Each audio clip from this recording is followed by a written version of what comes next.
What's up, everybody? Michael Johnson here with the Business Choreography Podcast, and I'm excited you joined me today because we have a very special guest. Today, we are joined by Jason Yarusi. Jason is a private fund manager of over $300 million in commercial real estate. Since 2017, his company, Yarusi Holdings, has amassed over 3,000 apartment and commercial real estate units. Jason has built and exited multiple companies, construction, restaurants, a brewery, and multiple large apartment communities. Jason is the host of Live 100 podcast and the Multifamily Live podcast, and runs a seven-figure multifamily mastermind and coaches clients on the Live or Live 100 principles. Holy cow, we're so lucky to have him here today. Guys, I can't wait for you to meet him. So we're going to cue the intro and we're going to jump right in. Listen, there's a lot to learn when growing and scaling your business. That's why we created the Business Choreography Podcast, where we talk about choreographing your marketing, operations, and sales into dynamic systems that increase your revenue and your impact. We'll explore solid business principles and discuss all things that make businesses dance to success with clarity. We'll help you figure out where the holes are in your business and what you can do to fix them. Think of us as your official business choreographers, aka your insider growth strategists. Remember, your choreography matters. Welcome to the Business Choreography Podcast. Jason, thank you so much for being here today. It's a pleasure to have you. Hey, I'm really excited to be here. Great intro. I'm excited to dive in. Awesome. Well, we've got a lot to talk about, a lot to discuss, and a lot to share with the audience. So the first thing we're going to do, though, everybody knows when they listen to the show that we start off with your backstory. I always feel like it's a great place to begin, hearing kind of how you winded through this crazy journey to do these incredible things that you're doing, because I think that we all kind of are delusional that it's going to be a straight line to get there, and yet we know it's going to be a winding road. So let's hear about your winding road. Let's hear about the ups and the downs, and let's start with that. You know, it's funny you put it that way because it just spawned a thought in my mind is that, I came out of school with a finance degree, and all my friends, they went into, have just standard jobs. And for whatever reason, I just had this impetus to just not do that. Right. And so I moved to New York City, and they're all, starting their job, right, figuring out that life. And I went completely the opposite direction. So what that meant is that I started working in bars, restaurants, doing all these things that were just like filler jobs, but they actually started to craft my persona and just craft my idea about, how life should look. And so I had a really non-traditional route, right? I started working in these bars and restaurants, and just so happened to work at this very large outside bar and restaurant that became very popular, but at the time was just a small little bar. And I got exposed to this owner there who was just very outgoing and open, and just in terms of just business creation. And so we were able to take this little rusty outdoor bar from just its own little thing and 25 times the revenue on this bar in the course of just a matter of a couple of years. And it became the biggest seller of Corona in 3 months in the entire world for 2 years running. So it was so crazy, but I just got to see and be exposed to so many different people that were working there. At one point there was like 300 employees just from all different parts, but it just opened my eyes, just all the different ways you could do things. And that led me into opening up my own, restaurants. I opened up a bar, opened up a brewery, then sold the breweries. And then that led us into, early 2010 and 11. And Hurricane Sandy happened in New Jersey, well, along the East Coast, right? And that just created so much decimation, all these hundreds of thousands of homes affected, right? And my dad, he's just retired, but he had this very unique construction business where he would move houses, right? He would take a house off his foundation and move it, right? He'd move it down the road. He would move it away from a street. And he would, if the foundation was messed up, he would, lift it up. So it, fix the foundation, and he would lift houses higher because hopefully they wouldn't flood anymore. They put a new foundation, raise them up, build stairs up there. Lo and behold, this storm happens. And before this, my dad's doing with this unique business, like 10 to 12 projects a year, right? Always like very weird, out of the box projects. Overnight, his phone starts going from a couple times a month to 1,000 calls a day, because everybody needs their house lifted to hopefully get home and then not flood in the future. So at the time, my girlfriend, now my wife, Peely, she was working with me and for me at these bars, restaurants. My little brother, he was working for me, we pick up and moved to New Jersey to help dad with the family business. And so he goes to those 10, 12 jobs that we were doing a year to about 250 of these, that we were 250, 300 on the high level that we were doing of these a year. And what constantly was this thing that was this through line with me is that we were always doing these very transactional jobs, right? So the bar, you picture a bar, right? You got to serve a beer to get a dollar. If you don't go where it's an outdoor bar and it rains, right? There's no work, right? There's no money, right? Well, here in the construction world, we're doing this very unique thing, very dangerous business where we're lifting something that's 50, 100, 200 tons up in the air, right? Very high risk, very high profile. So it wasn't something we could outsource, right? So we were very highly involved. And again, I'm doing a business that I actively have to be doing, right? If I'm not doing that business, we just decide not to show up today when there's no revenue. So Peely, my girlfriend, my now wife, pregnant with our first child, and we're like, we are so busy. We have to find a way to just be able to start getting back our control because, and a lot of times in life, we just get stuck in this pattern where we're just so busy. And if you ask yourself what you did yesterday, last week, you have no idea. You just know it was just really busy and crazy. And then the next day happens and then the next day. And so we had to find a way to just stop the pattern of craziness. And what we thought was going to be that pattern was the word real estate. But with real estate, it's so many things under this one word, right? You could flip houses, you could wholesale house, you could do Airbnb, long-term investing, out-of-state investing, apartment buildings, tax liens. You could do all these different things, right? So we did what we thought was logical. Peely's pregnant with our first kiddo. She's getting a real estate license. And then we started flipping houses. So we're still doing this with dad, right? We're really busy with the construction. Now we're doing all this activity with the flipping. And we're like, well, man, we're going the wrong way. We were doing good with the flipping. We were making some good money, but it was leading us further from the goal to be able to control and get back our life and our time. Started doing some Airbnbs, wholesale, and we just kept trying things and then just saying, okay, that's okay, but it's just not right. Came upon someone who was investing out of state, right? And they were investing in rentals out of state. I'm like, oh, interesting, right? So we went out there and brought some rentals, but instead of just buying a one family, I just had an idea. I'll buy some 2 units, some 3 units, and some 4 units. And what that enabled here is that because we're investing 1,000 miles away, I couldn't run to the store, run to Home Depot, run out there to the house, run out there and just put myself in the way. So it forced me to put together the right team, the right process, the right plan. Lo and behold, we have contractors doing the work, we have property managers getting it leased, and then we have tenants now paying rent. Lo and behold, we start getting cash flow. But that was that first moment that I was like, okay, I think we're on to something. However, it was just, it wasn't scalable, right? To have like 20, Right. 50, 70 duplexes all around the country just seemed like, operational madness. So it just kept asking that question, like, what are we missing? And came a podcast just like this where people were talking about things and someone was buying apartment buildings. And that was that light bulb moment. Because remember, I'd had small restaurants and very, very large restaurants. And if you think about the pattern, they're exactly the same process, right?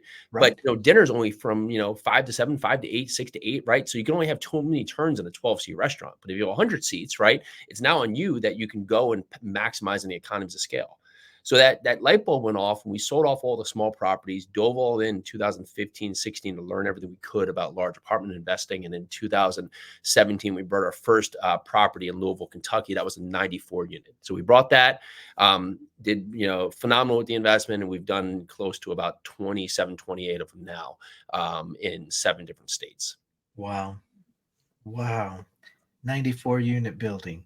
That's Yeah. huge. That's a huge change from a couple unit to 3 unit. What a big difference. What I tell people is that it is the same process going from small to large. And although many times in life, large seems more risky, when you think about it, if you have a single family home and it's a rental, you're either 100% occupied or 0% occupied.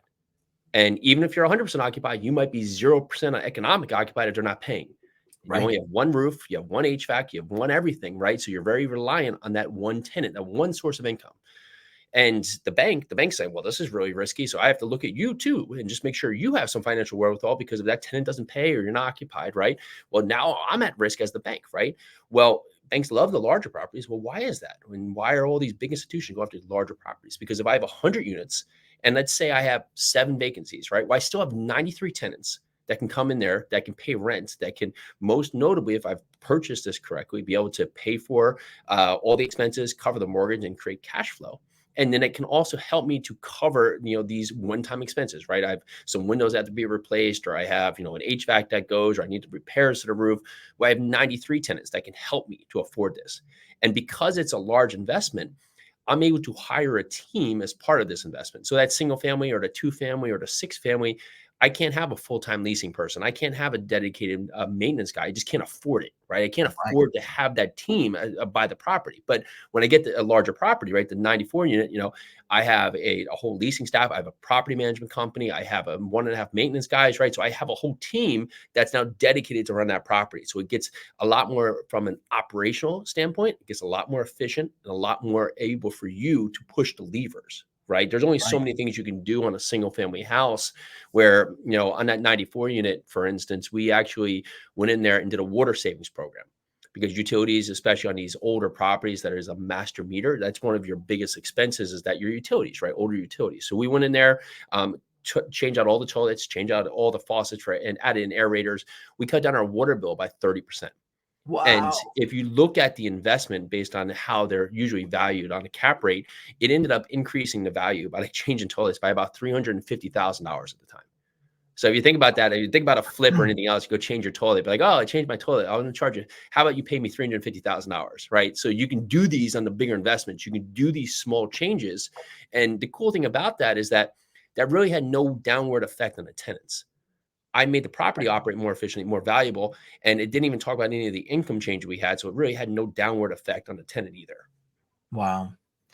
And that right there is what we would consider great choreography, because you were looking in there to optimize and try to figure out how you could improve not only the experience for the tenant, but also the experience for you guys and operating it and making sure it was the best experience possible. And I think that it's such a cool story to come from those single units. I mean, I don't know if you've been in business for a long time. I've had my fair share of property and rentals, and transferring to that larger multifamily, multiple units always seems so daunting and always seemed like such a crazy jump to go to.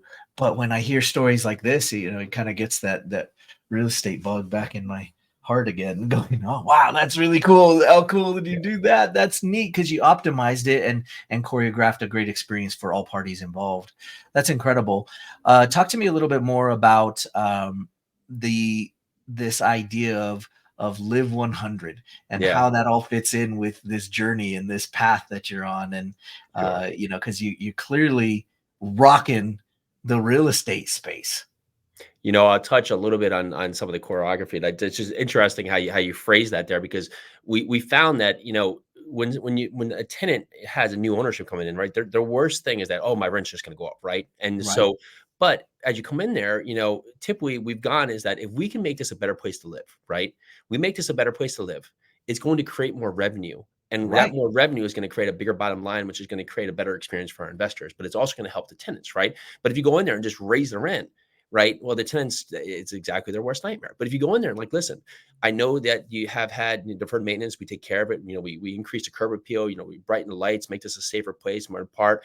We make this a better experience. The tenants are going to be more willing and able to want to stay there, and they're going to be more willing to accept rent increases, right? So it's going to Right. help you, which ultimately helps the property. And when Right. you talk to the larger properties, like it does come down, and this will lead into Live 100, is that it's a lot in the mindset, right? We'll have a lot that will come into the multifamily mastermind, like, well, how big I can go. It's like, you can do any size, right? You can win in any place. There's investors winning in any and every market, right? But you have to be focused on the market and any size property, but you have to be focused on the size of property. And most of the time people will say, well, I'll start with a 10 unit and then I'll go to a 100 unit. But it's like, I want to learn to ride a bike. I'm going to go to swim first, right? You don't need to do that. But if your mind tells you have to do that, that's fine for you to do it. Right. Right. We saw it from our side that when we did the 3 units, we're like, okay, we didn't know the 94 unit existed. But when we learned that you could do that, it made sense because we had seen small and big before. So we just made the jump, right? Right. Sometimes people will go small before they go big, and sometimes people just go big, and it just goes where their mind is ready, right? And Oh yeah. for me, for Live 100, we got back that a lot of what we did is that we had to break patterns. right? And this will talk a lot now to just New Year's resolutions, right? Like 92% of New Year's resolutions fail. Why? Because you're trying to break a pattern in such a big way on such a nominal day without the foundation to be built, right? So this is Live 100 came from a series of just that I had to learn, I had to break bad habits to build a future that I wanted. So I just magnify those results. And Right. it started a lot is that, we talk about the bar and restaurant world is that we would stay up late, we would have all these things, right? And we would have a very unconventional life, right? And so we had to take back and take control of our day.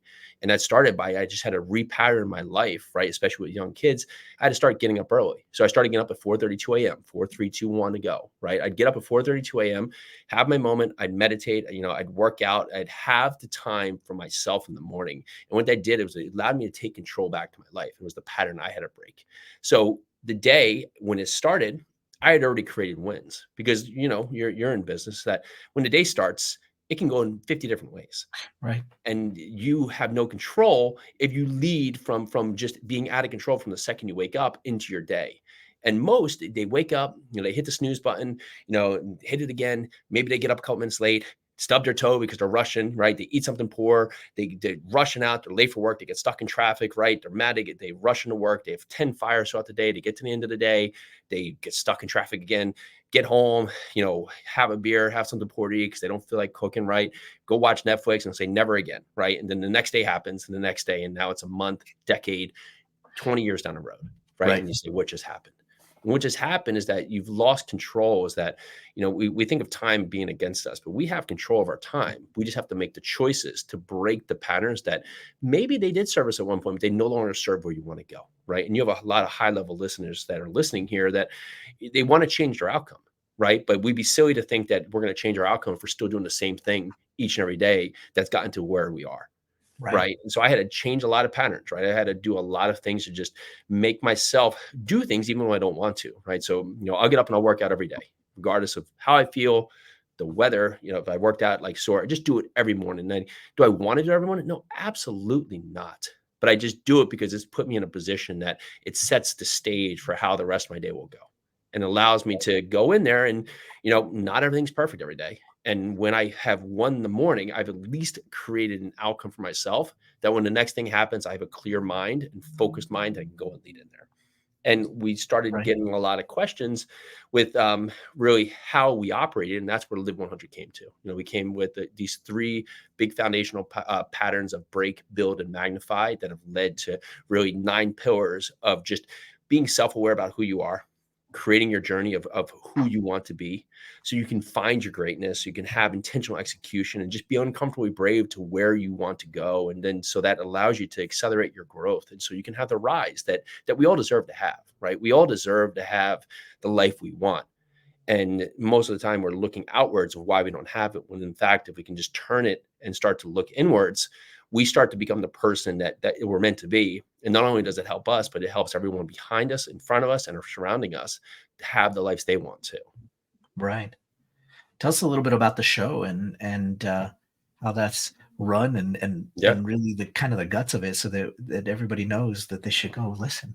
Yeah, that's great. So Live 100, Live 100 podcast. We've actually been very new on this one. So we're only like 40 or so episodes out, but we've had a ton of growth and it's a lot of fun. It's just a direct, no fluff podcast. We get in there. They're typically about 10 minutes. We just hit on an agenda here of what is the next step out of the gate for you to go launch into this. So the last part we were talking about is, imposter syndrome. It's just made up theory. People that, I feel like an imposter. Well, imposter based on what, right? And the imposter based on you, how you see yourself versus other people, because typically we've lost sight of our goals. And if you think Right. about, think about when you're a kid, right? You'd have these things like, I want to go, play for the Knicks, or I want to go, be a knight or an astronaut or whatever these is. But you have these goals because you see them in your eyes. But we've lost track of our goals today because we no longer see them with like the kids' glasses, right? What we Right. see is we see Instagram and we see someone else's goals and we think that that's our goals, right? And we think that those are the goals we want because we've lost track of what is actually our goal. Right. Because even, if you're listening, you're like, well,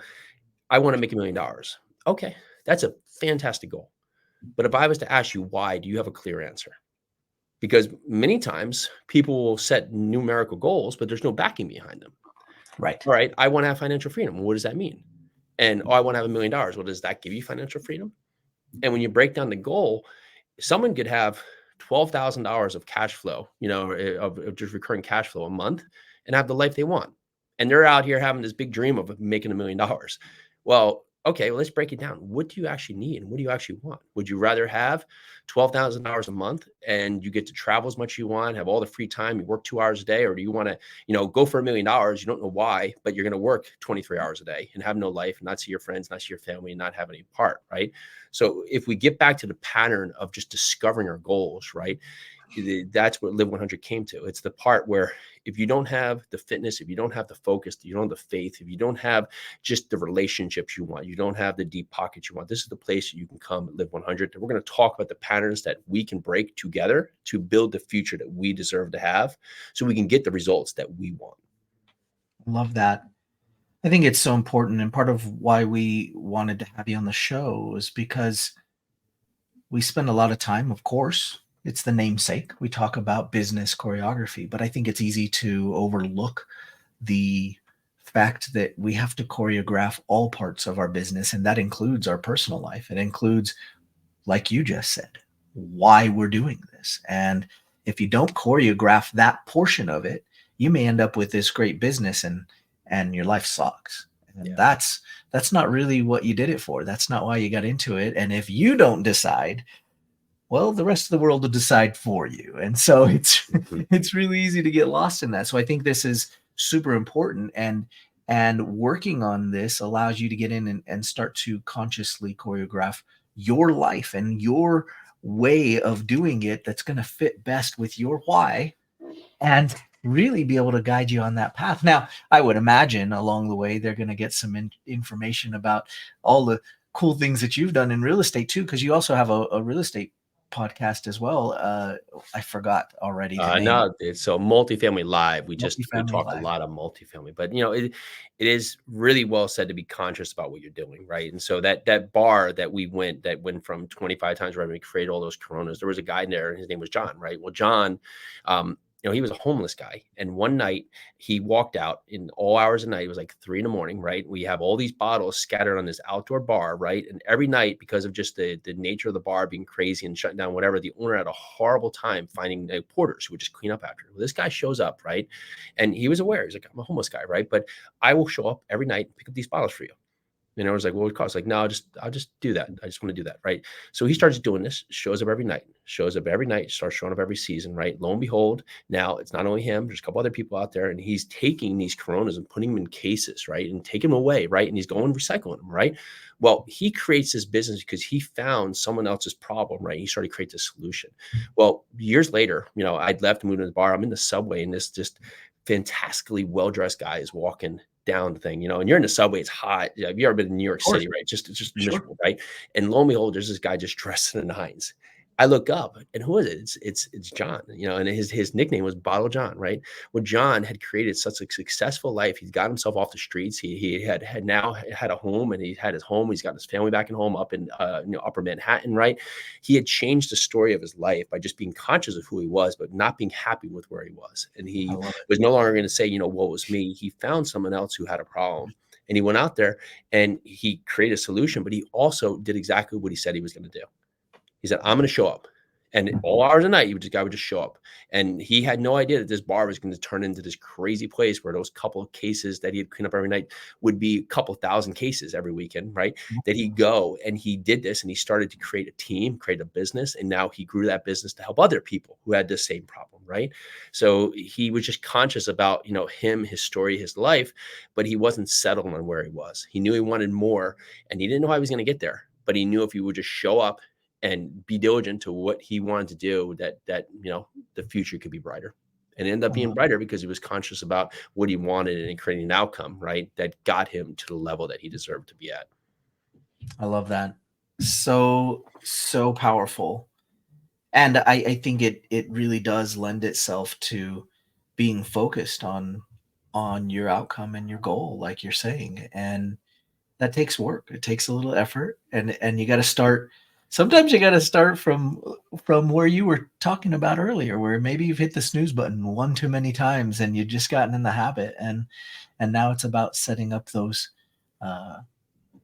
those first steps and getting diligent and starting to build upon that. And it starts somewhere, picking up that first First bottle. step is so important, and usually because So we get these goals, and like that's why New Year's resolutions quit, because we just create this audacious goal, but we forget about just taking the first step, right? And we think about the first step being off like a 10-story building, when in fact, most of the time, you're just stepping off the curb. But if you take that first step, what it usually does a couple things. One, you say, okay, I'm on the right track. Cool, keep going. Two, I'm kind of off, and you just repivot it. Or three, and sometimes this is the best thing, like that is an awful, awful direction. And then you just stop, right? So, and that's usually the part. If you take the step, what it does is at least if you're not in the right direction, it eliminates where you shouldn't be going. And right, and many times it's just as powerful, because if you have 10 options, if you can just start taking steps, right? Eventually you're going to get to the one you're supposed to take, right? right, But you usually think that, well, I got to build this perfect pattern, right? And then you'll wait and spend all this time trying to build this perfect plan. Then you take that first step and realize it's a miserable idea, right? But you've wasted all this time when you could have just learned the lesson by just taking the step. And I really don't have the right answers. It's always, I don't have the right question, right? So if I don't know how to get to the answer, it's because I haven't learned the question. And most of my failures, early on through life, is that I was seeking an answer, but I didn't know the question I should be asking. And when I right. started turning it, that I had to figure out better questions. Well, what happened? Started to get better answers, and everything Absolutely. starts falling in place. I love that. Talk to us a little bit about how our listeners can find their way to you and learn more. Yeah, sure. So yeah, great questions here. Live 100 podcast. You can find us out there on all the social media, or podcast players out there. Is Live 100 podcast with Jason Yarusi. Live-100 is that website. And if you want to hear more about the real estate there, it's yarusiholdings.com. Nice. I love that. Gosh, this is one of my favorite topics, and we often on the show find ourselves talking about a lot of business type concepts, but I really want all of you listening to realize that this is so important. This is so valuable. You've got to get you straight, and you've got to get you on track. And if your finances and your marketing and all that stuff is working and you're out of alignment and you're not heading the direction you need to go, especially with everything going on between your ears, then all that stuff is soon to fall. So you've got to get this all sorted. Jason can help you out with that. I'm so honored and privileged you'd come and spend some time sharing with us just your journey and the cool things that you're doing. But before we let you go, I want you to leave us with some sage words of wisdom, some last words that we can leave the audience with. Yeah, well, it's going to lead off what you just said, right? Is that you have to build the life that you want, right? And many times we get stuck building someone else's life, and we can take back control, right? We think many times that if you stop doing something, like the world's going to end, right? But most of the time we're juggling a bunch of things. And if we just stop and drop, we have 30 plates we're juggling, you realize that you really only need 3 of them. Right. And we can do that. We get back to actually what we should be doing. I love that. Thanks so much, Jason. All of you listening, don't forget, it's important that you keep continuing on a regular basis to choreograph your business, all parts of your business, including what's going on up here and taking care of you. Check out Jason's stuff, and we'll put all the links in the description. Until next time, we'll see you on the next episode of the Business Choreography Podcast. Take care. Thanks for joining us today. Want more business choreography? Check out our website at bizchoreo.com to find out more. And find out how the choreography for your marketing, operations, and sales can raise your revenue and create more impact. Remember, every business needs choreography.